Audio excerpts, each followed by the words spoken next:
Welcome to It's a Matter of Music, a show that takes you down the roads traveled by creators and artists searching for the doors in and out of the music business. Hosted by songwriter, poet, and storyteller John Gray, and brought to you by It's a Matter of Music Publishing Company, where melodies are wrapped around life. Now, here's John.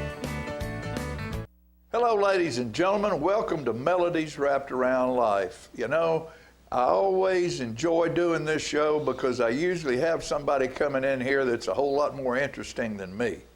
And this young man that we have today, I've known for a long time, and his story is a good story, and we're going to get to it right now, and that is, I introduce to you Mr. Connor Austell. And Connor, welcome to the show. Thanks so much, John. Thanks for having me. Like you said, I've been knowing you since I was knee-high to a grasshopper, as they say. So Yeah. Well, when I went to school with your granddaddy. My granddaddy and my great uncle both, I played football with them. Yeah, sure did. And when your mom and dad were little, they lived across the street from us on North Washington. Not your dad, but your mom lived across the street on Washington Street. So that's true. I forgot about that. Yeah, I know. absolutely. I've known you ever since you were cracked. That's right. Ever since I hatched. Yeah, there you go. Well, what we're going to do today is we're going to investigate Connor's trip into music and how it all started for you. And you know, we'll play some songs. Connor's an incredible singer and an incredible writer, and he's making his mark, and we just want to help him tell you folks how this all happened, and just how did the musicality start, Connor, in your life?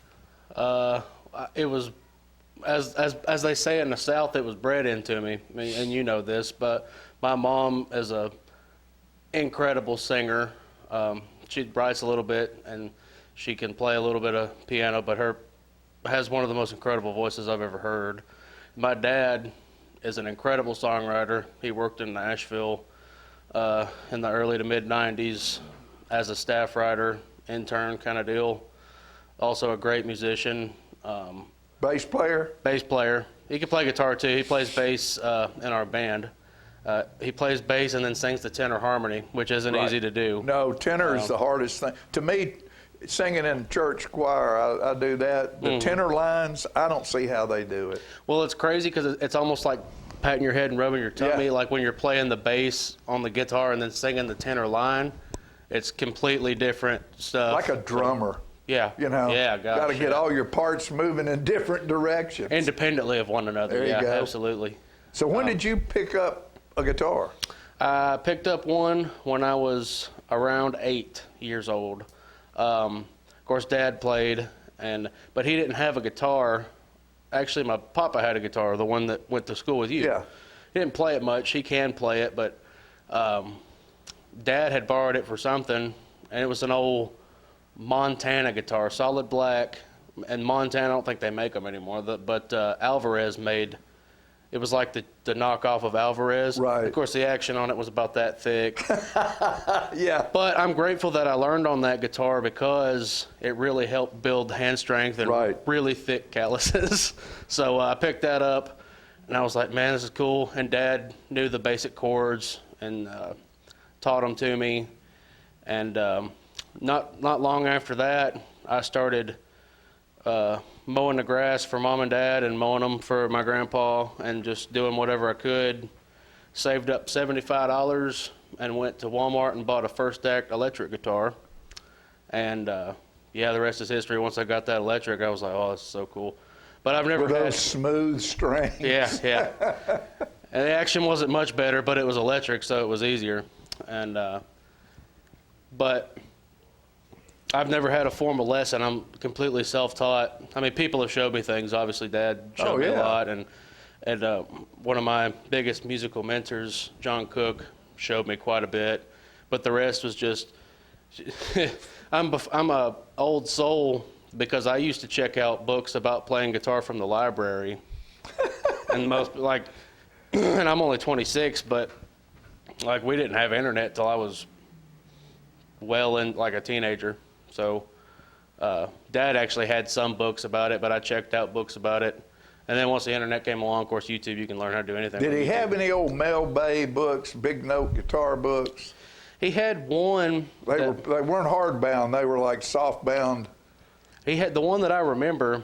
It was like note cards, but they were the shape of like, well, you can't see it there, but like just this part of the guitar. Yeah. And like that's what the shape of the note cards were, and each of them had a hole, and it was bound by a big key ring. And then it had dots on it of what the chord was. So it would say, this is the chord, and these are the dots where you play. And there was like 60 of them. So it was all kinds of weird jazz chords and normal chords. I used that thing to death just trying to figure it out. And he had, I'm a huge, always has been since I was tiny, Elvis Presley fan. And I get that from my dad. He was too. And he had 2 big old books. What do they call it? The anthology? Anthology? Anthology. Yeah. He had volume 1 and volume 2, which is basically like every Elvis Presley song. And of course, it was sheet music, but it also had the chords above it. So, man, I loved Elvis. I would just go through that and just play, and then use that note card thing that I was saying so I could figure out, okay, what chord is that? Okay, I got it. And, yeah, that's how I learned.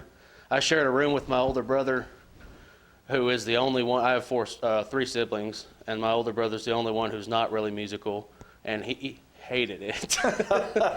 He hated it. I would wear him out because I would just play the same thing over and over, and that's what you have to do when you're practicing something and you want to be able to do it well.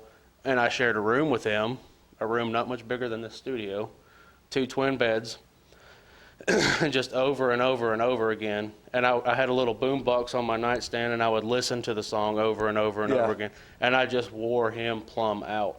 He actually came to a gig that I was playing a couple of weeks ago, and that's the first one he's ever been to. Really? I just wore him out so much on it, yeah. Well, I'll tell you what we're going to do right now, seeing how we forgot to take a commercial break. We're going to take a quick commercial break, and then we're going to come back and we're going to talk about the writing side of it. Okay, absolutely. Okay? Sounds great. We'll be back after these messages.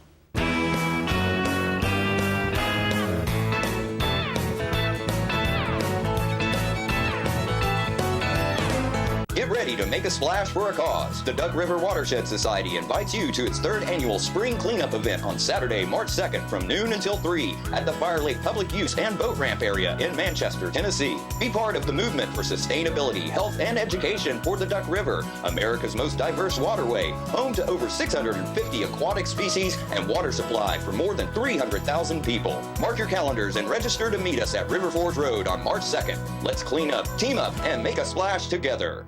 Get your news first, fast, and free with your news leader on 6 every Tuesday, Thursday, and Saturday nights at 6, 8, and 10 p.m. Local weather, sports, community calendar events, and a comprehensive look at the latest news stories and news makers as only a video news broadcast can do. Get it first, fast, and free with News Leader on Channel 6, your local information network.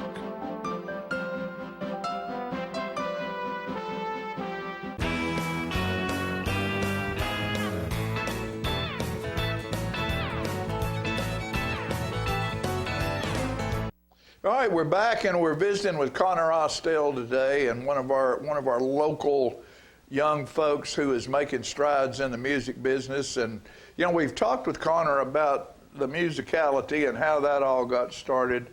You're a pretty proficient songwriter as well, and I know you said your dad had a little bit of that experience in Nashville. For sure. When did you get started on doing that? Also about 8 years old. I had known at that age that he had written songs, but he wasn't really doing it much. He had moved on in his career. He was working different jobs then, and about the time that I had a guitar, of course, for me it was just organic. Like you get a guitar, you start learning, let's write a song. Like I don't know if that was just genetic or what, but that's kind of how it happened. And I'll never forget, I wrote a song. We were taking a family trip with my mom's side of the family to Gatlinburg. That's the first and only time that family's gone on a trip together. It's really cool. I still remember it. And we had went and we stayed in a hotel the first night, and then we went to the cabin the next night. And in the hotel, I had a little notebook, and for whatever reason, I just started writing down lyrics and whatever. And then I said, "Hey, Dad, read this. This is a song idea I got." And he read it, and he was just blown away. I don't mean to sound conceited or anything, but he was just blown away because I was 8, and he was like, "Okay, you know, as a kid, he has a song idea. It's going to be like, you know, I don't want to do my homework or don't want to do stuff like that." But it was a love song. I don't know where at 8 that I got the idea to do that, but it was just, I don't know, things that I had heard. And who was your teacher? I was in love with my school teacher when I was 8. You know what? It could have been. It could have been.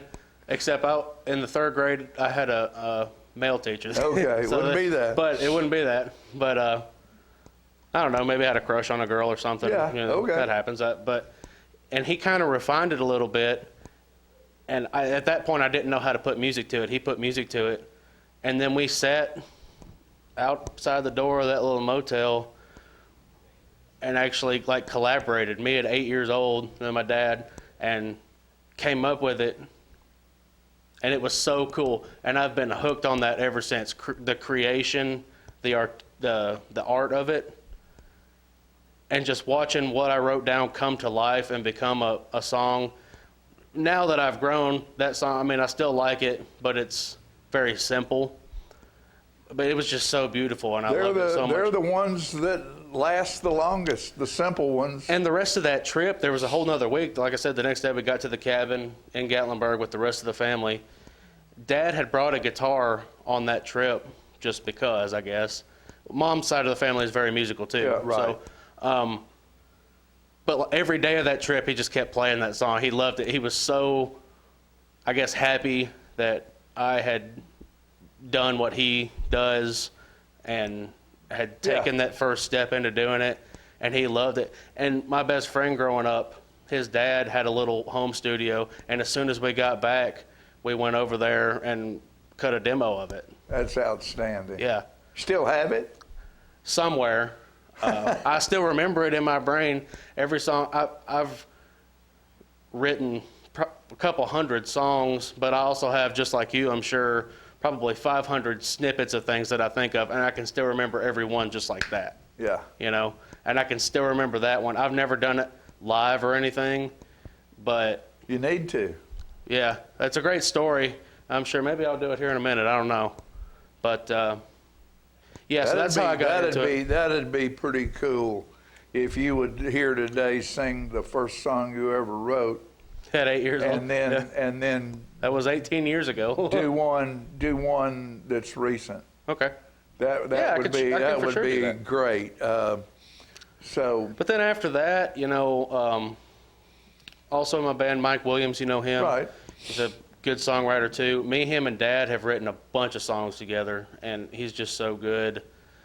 And then, of course, growing up with you, you're a great songwriter. I don't You know. actually- We all tell stories, and that's what songs are about. And that's what I like about you, is you still tell stories in your songs in a way that people understand what you're saying. Yeah. The words are acceptable to hear and to be part of that story. And that's what draws me to your music. Well, it's still storytelling. It's very important to me that it means something to me. Yeah. Whether or not other people like it, of course, I hope they do. But it's very important to me that it means something to me. Yeah. I never play. I mean, I play gigs all over the place all the time, and I do take requests. And if they put it in the jar, I kind of have to do what they want. But if it's up to me, That's how you get the tips. if it's up to me, whether I'm doing covers or originals, it's going to mean something to me if I sing Right, it. right. You know, and unfortunately, I don't do a lot of new radio stuff. I do new stuff, but it's not mainstream stuff, just because I don't feel that, you know. I got to feel There's it a in my whole soul. lot of us Yeah. that don't feel it. Yeah. So- I mean, if I don't feel it in my soul, like I said, it's hard for me to fake it, you know. Right. Because music is so personal to me, and I love it so much that I don't want to disrespect it by faking it. basically. Right, Yeah. right. So what we're going to do is we're going to take a quick commercial break now, and we'll be back, and we will get to some music.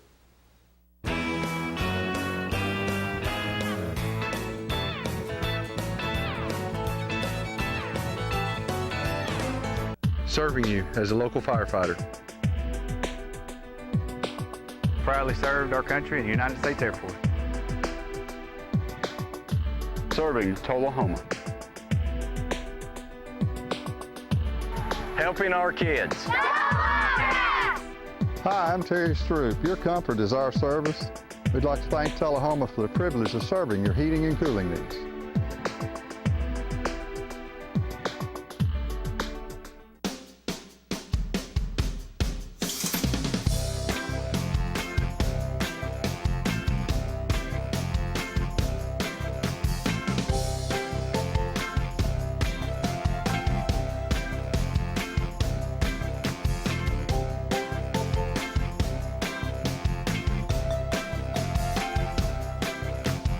Parkview Senior Living, active, independent senior living at its finest. Get your news first, fast, and free with your news leader on 6 every Tuesday, Thursday, and Saturday nights at 6, 8, and 10 p.m. Local weather, sports, community calendar events, and a comprehensive look at the latest news stories and news makers as only a video news broadcast can do. Get it first, fast, and free with News Leader on Channel 6, your local information network.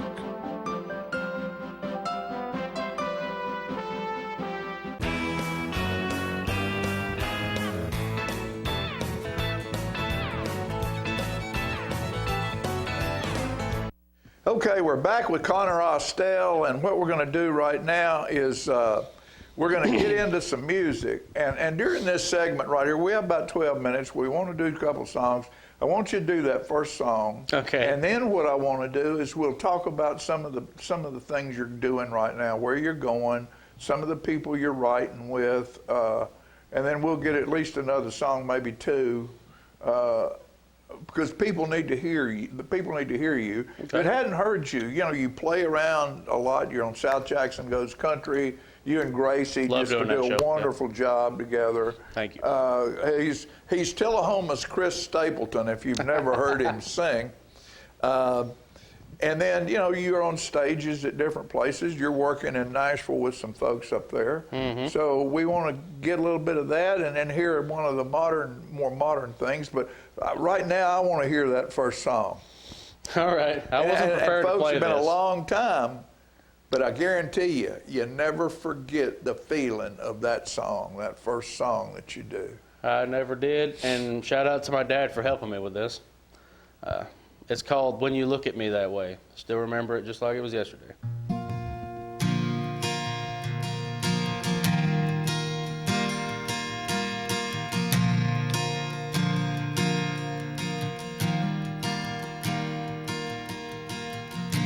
I had a wonderful time with you. I hope you feel the same way too. And now before you have to go, I want you to know that when you look at me that way, there's something I just had to say. I don't want you to go away. I just need you here today. When you look at me that way,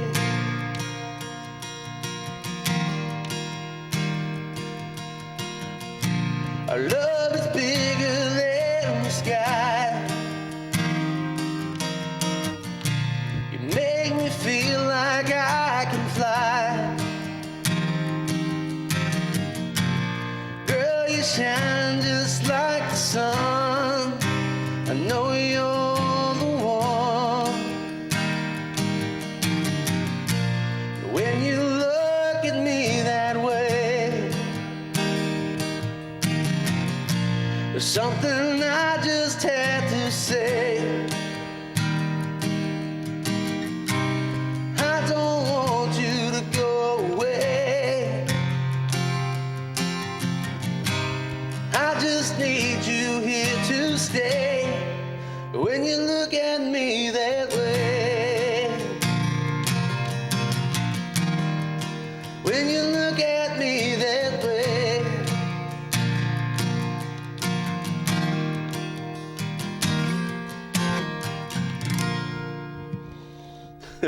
That's it. When you look at me that way. It was simple. That is but timeless.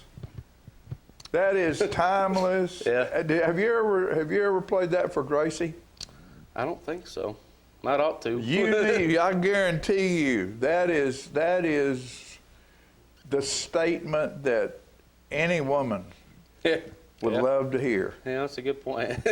Never thought about it. Yeah, 8 years old. 8 years old. And now, where are you playing right now? What are you doing? Where are you going around and singing and playing and writing?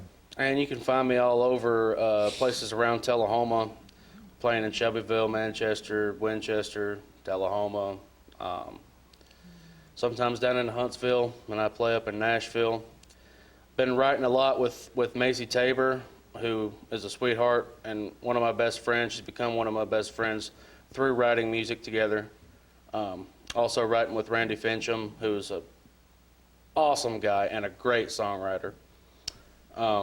He does a lot on Monteagle Mountain, Smokehouse. Right. And he does both of those guys I met, or both of those two people I met at South Jackson Goes Country, which just goes to show how awesome and how important that show is, not only for showcasing local talent, but letting, artists and musicians from around our area meet each other and hook up. That's first place I saw Hunter Girl. Yeah, she's when she awesome was too. about 14.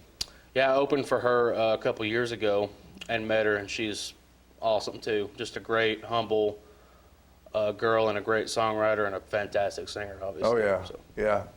So, what do you want to do next? Where you do something sort of new? yeah, I want to do as far as a song, I want to do a one that me and my dad and his and my mom's lifelong friend Mike Williams.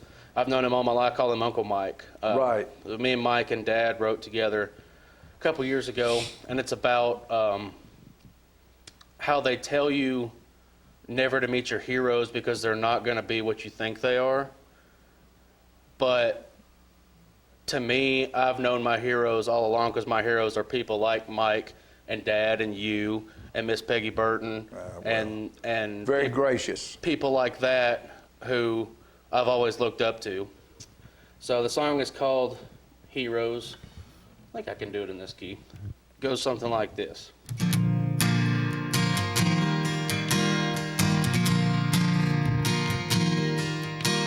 Well, my daddy was a blue-collar man.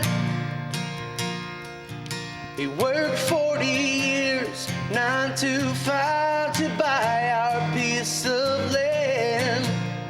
He never did complain when times got bad. He just thanked the Lord for his family and everything he had. Even though he wasn't always at home, he was always there to teach me right from wrong. They tell you never meet your heroes, 'cause they may not have earned the pedestal they're on. They tell you never meet your heroes, but I say I know my heroes all along.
All right. Very good. I love that. I love that. You know, you're correct in the fact that I was talking with Teddy Bart one day, and Teddy, he and Jerry House were big buddies. Okay. Radio guy, you know. Yeah. And I said, man, I would love to spend an afternoon with Jerry House. And he said, no, you wouldn't. Said he's nothing like he is on the radio, right. but he's not on the radio, yeah. you know. And so a lot of times we look at people out there that we can't touch, and we really don't know what's real and what's acting. Absolutely. In their life. But when you talk about, I know Tim Daly, who plays up Nashville, and he and I ride a lot together, and he wrote one about, you want to see my heroes, follow me home. It's sort of the same type of thing as you're talking about, because they're the ones that are the real heroes in this deal. Absolutely. The ones that stay at home. Right.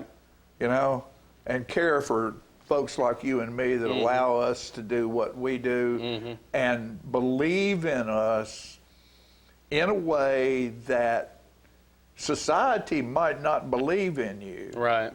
But they give you the power and offer you the opportunity to be what you want to be, not what the world tells you you have to be. 100%. And that's why it means so much more. You know. Connor Austell, appreciate you being here, buddy. Thanks so much for having me, man. And you just don't know how much fun this has been for me. Oh, it's been a blast for me too. And what we're going to do is we'll make a link to this for Connor, where he can put it up on his website and send it to his buddies. And appreciate that. And know that. Tell people how to get in touch with you. Well, I'm on obviously Facebook, Connor Austell Music, spelled just like that, CONNORAUSTELL Music. That's where you can find me. I'm also in the local band Salem Creek, SALEM Creek, CREEK. Also, and that's with your dad and that's Uncle with my Mike dad and Uncle Mike and buddies, yeah. And they put on a great show. If you need to book a band for a party or a dance or something, these guys, they can do it. Appreciate that. I also play just by myself. We do trio gigs with me, Dad, and Mike, and I play with a group. Yesterday's Wine with Marty Scott and Troy Durham. You're just everywhere. Just everywhere, man. I'm trying to make a living doing what I love. There you go. They say you do what you love, you never work a day in your life, so that's what I'm after. That's why I'm sitting right here, because this ain't work, baby. This is some kind of fun. I love it. Connor Austell. Thanks so much for having me, my man. friend. Thank you so much for being with us. Good luck. Absolutely. Success is waiting around the corner for all of us if you just be persistent and chase that dream, because it ain't going to chase you back. That's right. Thanks for watching, folks. We'll be back next time with melodies wrapped around life. For information regarding It's a Matter of Music's catalog and songs written by John Gray, contact John at 931-581-5238 or John Gray at pheadtv.com.